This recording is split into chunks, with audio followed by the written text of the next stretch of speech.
Good morning. Welcome to the visitors. Let's see if I can get the names right. There's Janelle and Audrey and John. All right. I should just stop there, right?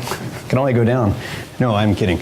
But it's great to be here, and I think y'all got the email from last week. Kaylin and Jessica Carter were baptized.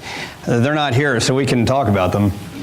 Now, they're a very unassuming group, and they wanted to kind of do it privately, but it's nonetheless, it's no more or less beautiful than if you do it in front of 1 million people or one person. So keep them in your thoughts and prayers, as we know it is this time at the beginning of your walk with God where Satan is just, he's waiting for you. So pray that they're enjoying a safe trip. Back in 1990, when the world was black and white, no, it wasn't that long ago, there was a commercial, a TV commercial for, I think it was Canon Rebel EOS camera. Anyway, it was with a tennis player by the name of Andre Agassi. Remember him? Yeah, well, he's still around, sort of. But this is when he was all the rage, and he cared so much about his style, and the criticism on him was he didn't give too much of an effort on the tennis court because he was too worried about life off the court. And the tagline, the only thing he said in this commercial, does anyone remember? Wow. Image is everything. That's all he said. Image is everything. That's 27 years ago. I wonder if anything has changed in the almost 3 decades since. As I think about today's text, image is everything.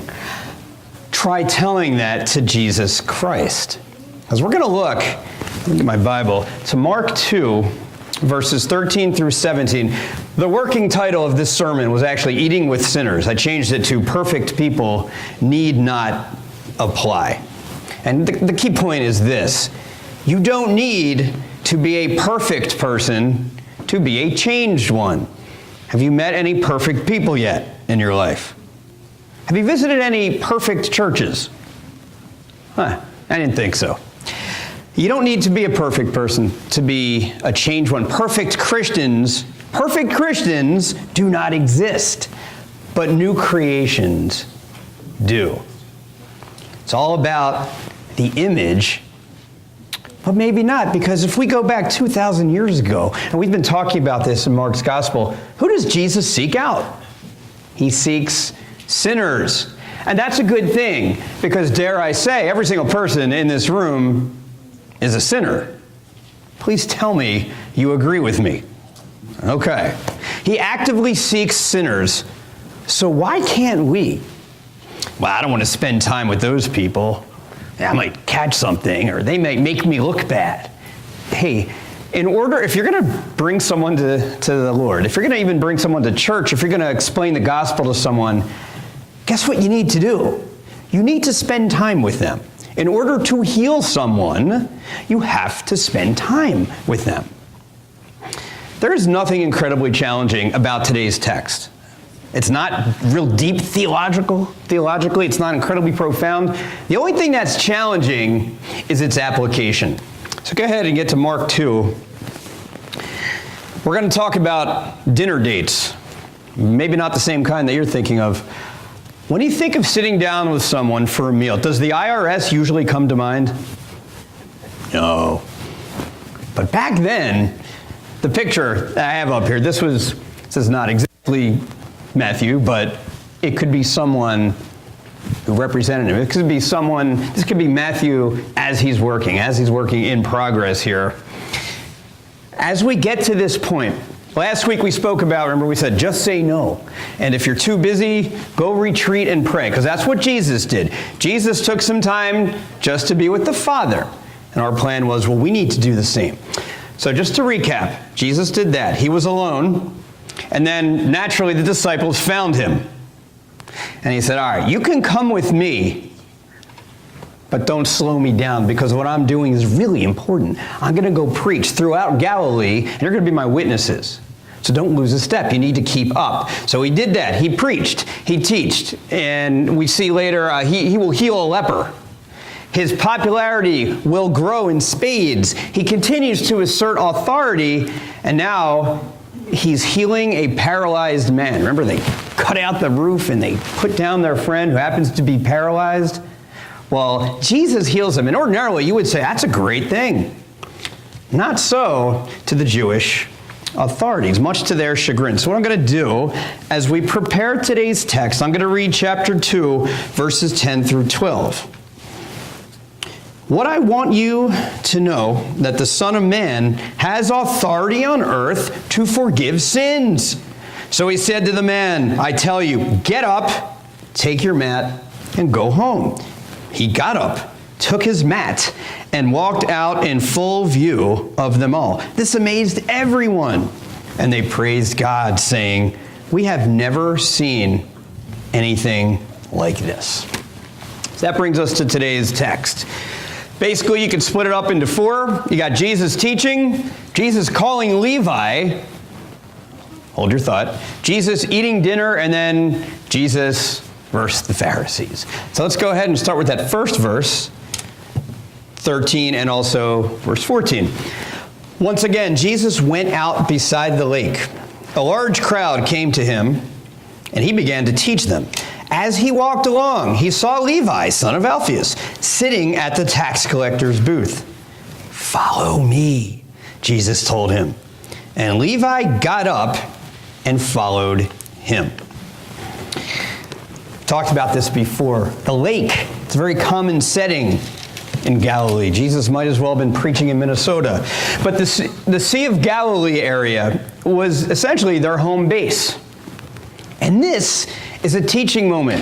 If you'll notice, sometimes when you're surrounded by people and they come to you, you retreat. You don't want anything to do with them. What does Jesus do? He uses this as a teaching moment. So take a look at some of these notes. I think I've mentioned this to you before. I will not waste your time by reading every single thing on the screen that you could see yourself.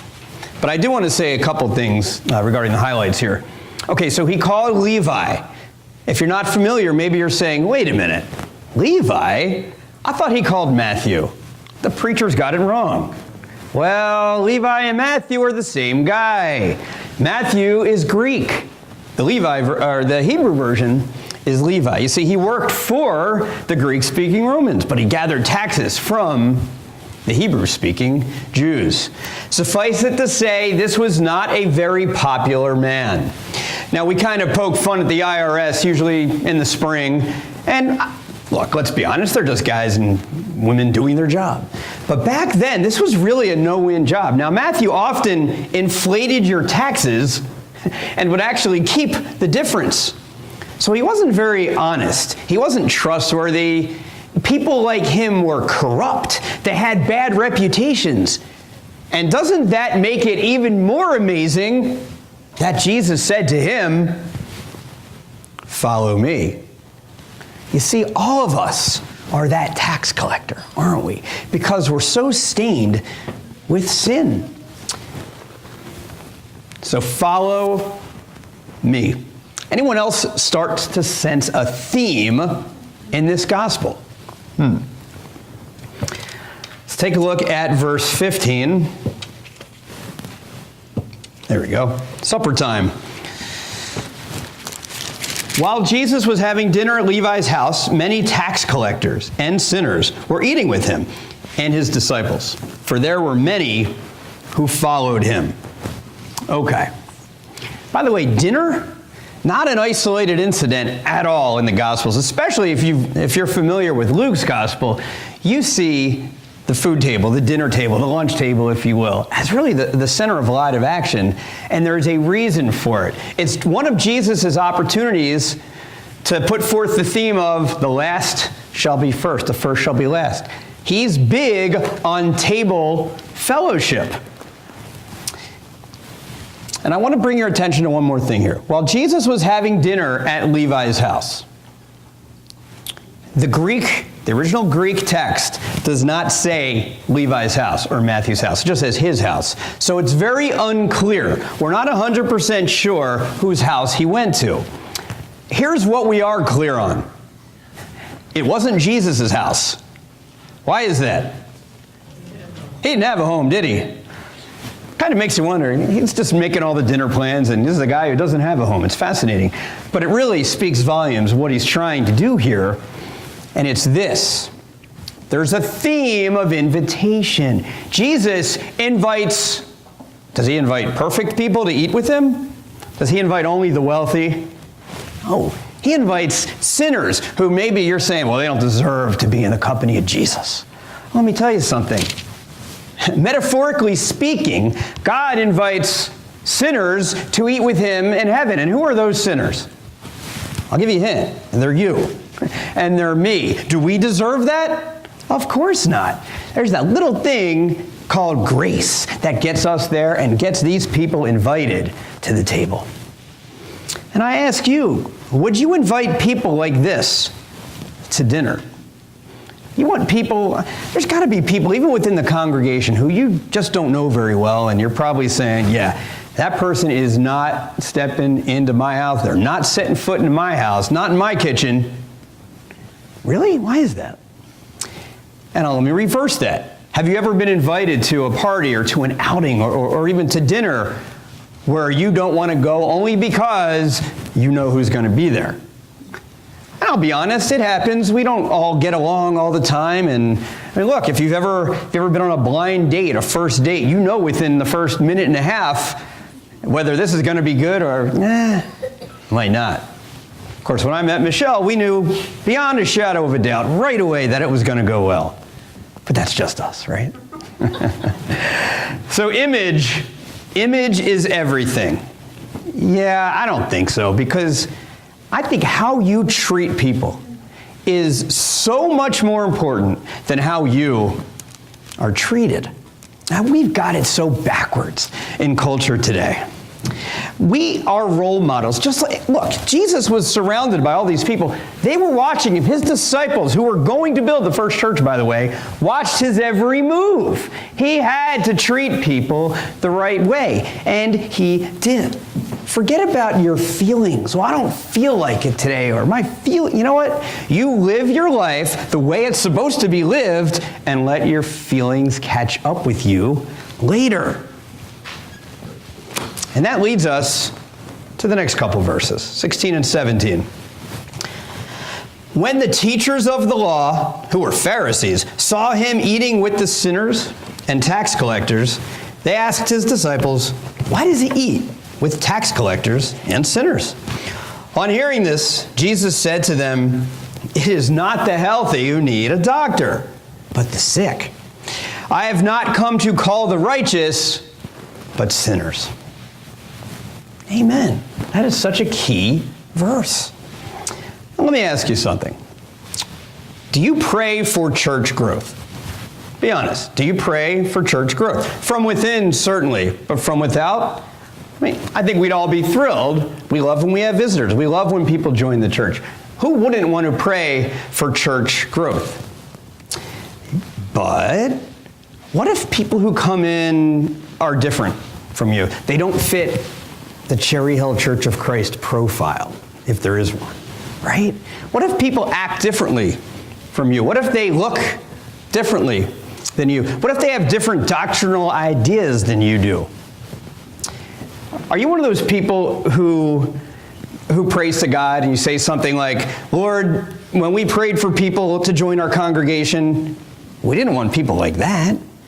And you know, Lord, that we don't allow people like that in our congregation." What if a homeless person walks in here tomorrow? What if a prostitute came in here? What if a drug addict came in? I don't know. That might ruin our brand, huh? You know what? I'm not any of those three people, and neither are you. But we still sin, do we not? We are stained in different ways, but no more or less important ways or significant ways than the so-called dregs of society. And this is that's why I'm going to tell you in a minute that we are all recovering Pharisees. Because what is our attitude toward growth? Are we ready to accept what God hands us? What about our attitude toward people on the fringe? Are we ready and willing to accept people that God puts into our fold? I hope so, but that's something you need to figure out with God. We've got the Pharisees making their first appearance here. Pharisees, unlike the Sadducees who spent their time in Jerusalem, the Pharisees actually spent most of their days in the Galilee region. And they ask, why does he eat, being Jesus, why does he eat with tax collectors and sinners? Is that question rhetorical? Now for them, a couple important takeaways. Purity laws were so important for the Pharisees. You talk about image being everything. Oh, wow. They went so far as to put a fence, and I love this, what's called a fence around the law. They were the original spin doctors, right? You've heard of the no spin zone. They had the spin zone. They spun the Old Testament law in a way so that they wouldn't inadvertently violate any of them. And certainly they did not anticipate this type of Messiah. A Messiah is not going to come and sit with tax collectors. Sinners? How dare he? Now you have to remember, for the Pharisees, every house was a temple, every table was an altar, and basically every man was a priest. This must have been a spectacle. Picture, you're one of these Pharisees. Let's say you've grown up in the law like they have. You're not expecting to see what you see. This banquet, first of all, why wasn't I invited? Second of all, if I was invited, I wouldn't go anyway. So you're going back and forth with that. And they're checking out the proceedings. This is the scene. If the Pharisees had Facebook back then, they would have gone nuts. It would have blown up. I'm shocked and appalled. Dislike, right? This is what was going through their mind. Because eating with sinners, no, that is not what we do according to the Mosaic law.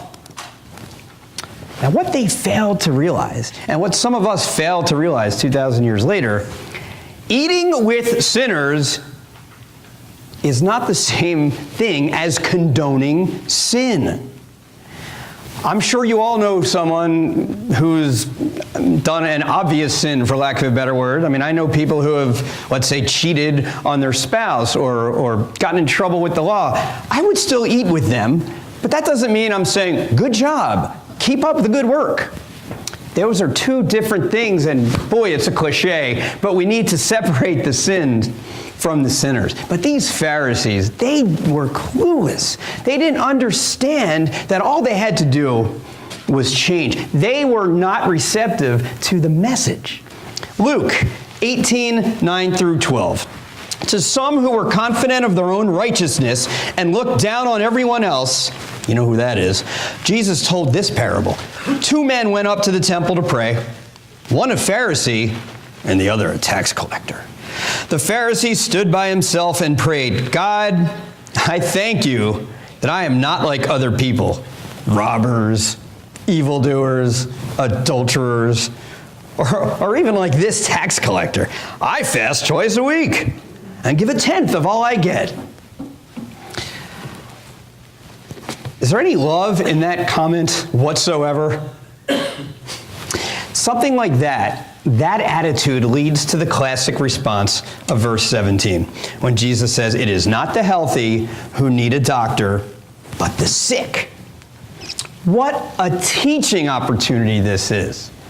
You have the opportunity every single day to teach and preach the countercultural message, and that's exactly what it is. It's a countercultural message of God. Think about that when you're complaining about your fellow man or your Christian brother or sister, or even your neighbor who's not a believer. Think about that when you're constantly looking to find faults, because if you do that, eventually you're going to get good at it. But I ask you, does a doctor spend time with healthy people during the day? Of course not. If you're feeling great, chances are you're not going to call the doctor tomorrow and say, hey, I'm going to make an appointment. Just come in and hang out. I would think you have better things to do with your time, and so would your doctor. But with us, do we only spend time with healthy people? And I don't mean physically healthy people. Do we only stick with the winners? And don't get me wrong, it's important to keep company with people that will encourage you and not be toxic influences. I get that. But at the same time, do we really want to run away from those people? Don't they have enough people, the homeless, the addict, those in financial dire straits, those who are unemployed? Don't they have enough people running away from them?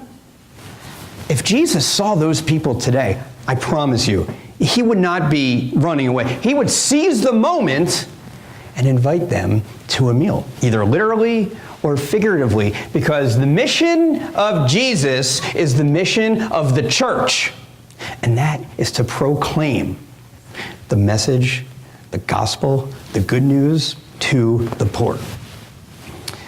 A preacher friend of mine puts it like this. He said, Pharisees practice radical exclusivism. Jesus practices radical inclusivism. I like that. Because I hate to tell you this, and don't get mad at me, but you're not special.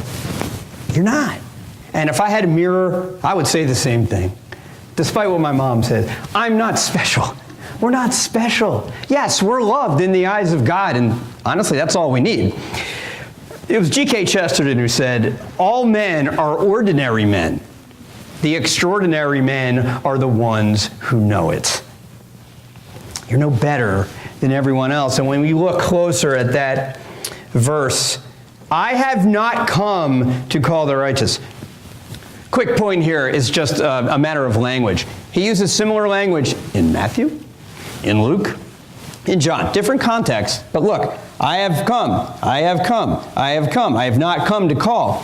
Jesus, the point being here, Jesus is incredibly clear on his mission. And yet, 2,000 years later, we've got perspective that they didn't have. But again, there is nothing inherently difficult about this text. It's one of those things where you would say, it's simple, but it's not easy. And that's where the application comes in. But this really helps define Jesus' mission. And, he seeks sinners. And that is part and parcel of who he is. As Christians, 2,000 years later, that's part and parcel of who we are. Seek the needy. Seek the one. Invite people for a meal who you ordinarily would not. Because that is proof, not only of Jesus' mission, but of his identity. That is proof of his messiahship, and it's proof that God loves you no less than he loved his own son. The question is, do you share that love? When you're in a social group, and I know not everybody is extroverted and some don't like to be around people. Okay, forgetting that for a second. When you're around a group, who do you gravitate towards immediately? Think about this next time you're with people. Do you go toward the people that you know and will tell you how good you look and, man, it's good to see you? Or do you take a chance and get out of that stinking comfort zone of yours and go to people who are maybe sitting by themselves and just don't know anyone? Now, I'm not picking on anyone because I believe that this congregation does an excellent job of this. But there are way too many times that, I'll be honest with you, I fall short, and I'm sure some of you do as well. Doesn't that say a lot about us? Seeking out, intentionally seeking those lost, right? Those troubled in spirit. That does so much to forward the kingdom of God that I don't think we completely understand what it does. Mark's gospel is countercultural. Leave your nets. Follow me. Just say no. Eat with sinners. Who talks like that? That's not the Messiah that's going to come in and unstrangle us from Rome. That's not him at all. But the point is this. Jesus, he sought those who had a need. We will seek those who have a need. Because a healing, and let's be honest, there are too many people out there we know who need to be healed. But it has to require a sense of need. As we get to the application part, and I know this is not easy, on a scale of 1 to 10, answer this to yourself, of course. How sick do you feel today? And I don't mean, I got a cold. I'm not talking about physical sick. Are you way off the mark this morning? There are just some days when you wake up and you just know immediately, I'm going to fight it today. and I need God to get me through this day. And now I would argue that I need the Lord to get me through every day. How sick. We have so many people in our congregation who have needs. Well, let's be honest, there's a lot of doctor visits going on and appointments for the older folks, the younger folks, and anyone in between. It's not necessarily a bad thing. But what do? When you have a need, you go get it fixed. Second point, would you eat a meal with fellow sinners? What about those who don't know Christ? You know, we were invited to someone's house tonight for, a barbecue, and they're not believers. Okay, now I could be kind of that guy and say, I want to spend time with them. They may be drinking alcohol and doing things that are counter-Christian and, rub me the wrong way. Actually, that is a really good opportunity for us, not necessarily to hit someone over the head with this, but at least show someone who does not know the faith what Christianity looks like. I've said it a million times, you might be the only Bible that some people ever read. And that last point, I'm not going to get into the whole recovering Pharisees thing. Look, this is my second cliche today. The power of one. The power of one is very strong and it's very real. I am living proof of it. I got baptized later in life, and the person who introduced me to Christ, who took time out of his busy schedule to tell me about Jesus, guess what? He didn't have to do it.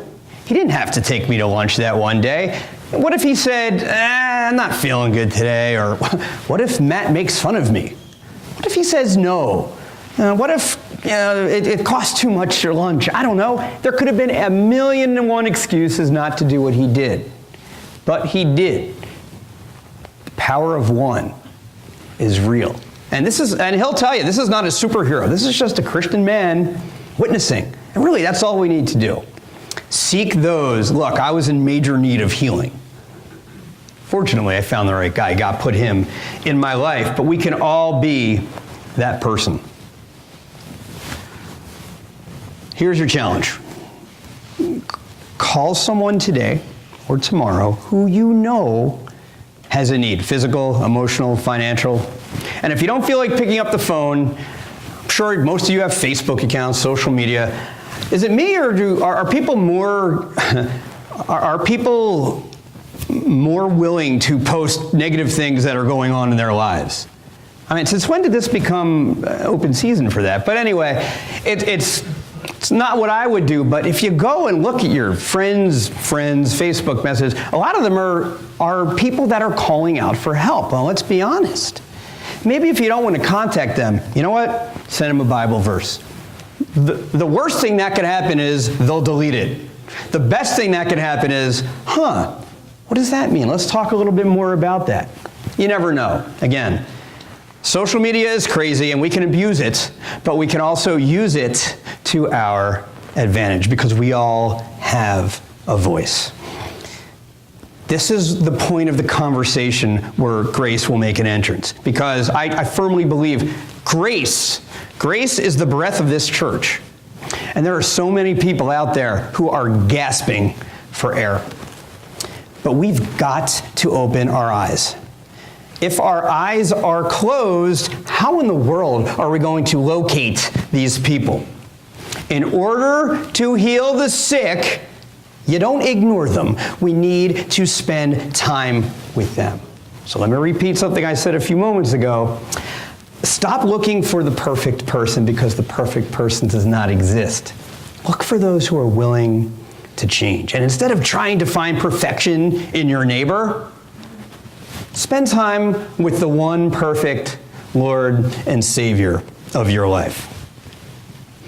Let me end with an illustration. This is a preacher who started in a church, I'm not 100% sure where, but this is his story. So this is a guy who was recently hired to preach at the church, and they told him that there was this man named Joe up the road who hadn't been to church in about 5 years, and see if you can go convince him to come back. So this is his story. So there's this guy up the road named Joe, hasn't been to church in 5 years. So I go knock on his door. I say, "Hey, Joe, you haven't been to church in 5 years. Well, you're right, preacher. I've been into other things. I'm just not interested in church right now, but, I know I need to do the right thing and get back to church. Well, Joe, I hear you've been walking around town drunk quite a bit lately. Well, you're right again, preacher. I have been drinking too much. I really love whiskey, and I love my wine, and I love drinking, but I know I need to put it down because I need to do the right thing. I need to get back to church. I need to do the right thing. Well, Joe, I also hear you haven't been faithful to your wife. You got me there, preacher. I just need to let that go. But I just love spending time with other women. But as much as it tugs at me, I really do enjoy that life. I just need to let it go because I need to do the right thing. The following Sunday, guess who comes to church? Joe comes to church. Wow, it's incredible, the congregation says. It's a miracle. We're so happy he's back. It's good to see you, Joe. And then people start saying, wow, a sheep has come home. No, it has not. A wolf has just come back into the cage. Think about it. Why is Joe there? He's saying, I need to stop all the wicked things that I love and start doing all the righteous things that I hate, just so I can earn a ticket to heaven. I think we in here all know that is not how it works. That is not a transformed life. You know what that is? That's an example of a heart blackened by sin. It's like the alcoholic. When they admit they're powerless over alcohol, it doesn't end. That's the beginning. They do their 12-step. You don't graduate from a 12-step program. And that's what I was telling Kayla and Jessica last week. When you are baptized, that's not the end, is it? That's the beginning. Because you're going to endure hardships and you're going to have to follow Jesus to the cross. That's what he called his disciples to do, and that's what he calls us to do 2,000 years later. Image is everything. No, it is not. But the image of you getting baptized could mean everything. So if there's anyone in here who needs to come forward or needs to just talk to someone afterwards, we are more than happy to do that. Let us help you, let us guide you into taking the first step toward eternal life so that you can be a new creation. And we'll stand and sing.